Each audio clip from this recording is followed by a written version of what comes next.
വീണ്ടും പിണറായിസവും മരുമോനിസവും പറഞ്ഞുകൊണ്ട് CPM BJP ബാന്ധവം ഉയർത്തിക്കൊണ്ട് തന്നെയാണ് അൻവർ കളത്തിലേക്ക് ഇറങ്ങുന്നത്. അൻവർ അരയും തലയും മുറുക്കി അരങ്ങത്തിറങ്ങി കഴിഞ്ഞിരിക്കുന്നു എന്നതാണ് ഏറ്റവും പ്രധാനപ്പെട്ട കാഴ്ച.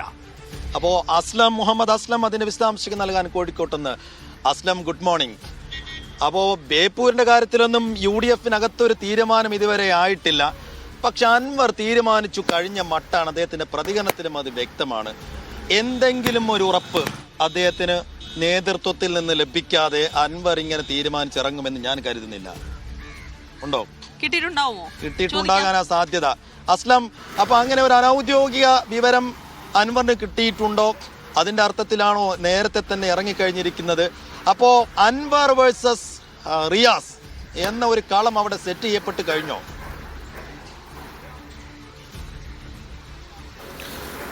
സൈഫുദ്ദീൻ, ബേപ്പൂരിൽ മുഖ്യമന്ത്രിയുടെ മരുമകൻ കൂടിയായ പൊതുമരാമത്ത് മന്ത്രി P. മുഹമ്മദ് റിയാസിനെതിരെ കരുത്തര രംഗത്തിറക്കാൻ തന്നെ UDF തീരുമാനിച്ചിരിക്കുന്നു. ഒരു ഔദ്യോഗികമായ തീരുമാനമായില്ലെങ്കിൽ പോലും UDF നേതാക്കൾക്കിടയിൽ അത്തരമൊരു ധാരണയായിട്ടുണ്ട്. നമ്മൾ കോഴിക്കോട് തന്നെ മറ്റു നേതാക്കളുമായിട്ടും UDF നേതാക്കളുമായിട്ടും സംസാരിക്കുമ്പോൾ അവർ അനൗദ്യോഗികമായി പറയുന്ന കാര്യം അക്കാര്യത്തിലൊരു ധാരണയായിട്ടുണ്ട് എന്നുള്ളതാണ്. എന്ന് പറഞ്ഞാൽ ബേപ്പൂരിൽ PV അൻവർ UDF വേണ്ടി മത്സരിക്കാൻ ഏറെക്കുറെ ധാരണയായിരിക്കുന്നു. അതിന്റെ ഒരു ആദ്യഘട്ടത്തിൽ അദ്ദേഹം മറ്റു ചില സീറ്റുകളെ കുറിച്ചുള്ള ചോദ്യങ്ങളൊക്കെ ഉന്നയിച്ചെങ്കിൽ പോലും ഏറ്റവും ശക്തമായ മത്സരം കാഴ്ചവെക്കാൻ പറ്റുന്ന അല്ലെങ്കിൽ UDF-ന്റെ ഒരു പ്ലാനിൽ PV അൻവർ നിൽക്കേണ്ട സ്ഥലം ബേപ്പൂരാണെന്ന രീതിയിലേക്ക് വന്ന സാഹചര്യത്തിൽ പിന്നെ അവിടെ തന്നെ ഉറപ്പിച്ച് നിൽക്കാനുള്ള ഒരു നടപടികളിലേക്ക്, പിന്നെ കളം പിടിക്കാനുള്ള നടപടികളിലേക്ക് ഇറങ്ങിയതിന്റെ ഭാഗമായിട്ടാണ് കഴിഞ്ഞ ദിവസം നമ്മൾ കണ്ടതുപോലെ മൈനാജി ആണെങ്കിലും മറ്റു ചില നേതാക്കളെ കണ്ട് അവിടുത്തെ ആദ്യഘട്ടത്തിലുള്ളൊരു പര്യടനം അദ്ദേഹം അല്ലെങ്കിൽ നേതാക്കളെ കാണുക അല്ലെങ്കിൽ പ്രമുഖരെ കാണുക എന്ന് പറയുന്ന ഒരു ഘട്ടം അദ്ദേഹം നടക്കുന്നത്. ഇപ്പോഴും അദ്ദേഹം മറ്റു ചില ആൾക്കാരെ കാണുകയും ചെയ്യുന്നുണ്ട്.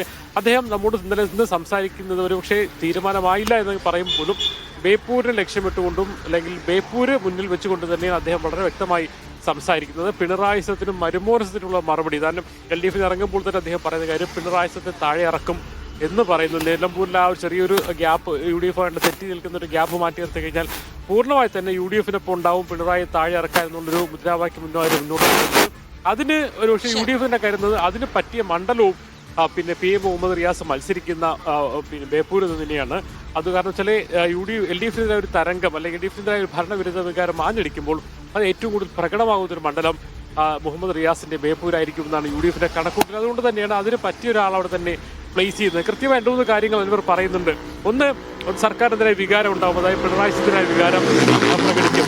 2 എന്ന് പറയുന്നത് സർക്കാരും സർക്കാരിനെ മാറ്റി അങ്ങനെയാണെങ്കിൽ PV അൻവർ ബേപ്പൂരിൽ തന്നെയാണോ എന്ന് സ്ഥിരീകരിക്കേണ്ടത്, മത്സരിക്കുമോ എന്നത് സ്ഥിരീകരിക്കേണ്ടതിന് UDF നേതൃത്വമാണ്. നേരത്തെ സൈഫ് പറഞ്ഞതുപോലെ എന്തെങ്കിലും ഒരു ഉറപ്പ് കിട്ടാതെ അൻവർ അങ്ങനെ കളത്തിൽ പരസ്യമായി ഇറങ്ങാനുള്ള സാധ്യത ഇല്ലെന്ന്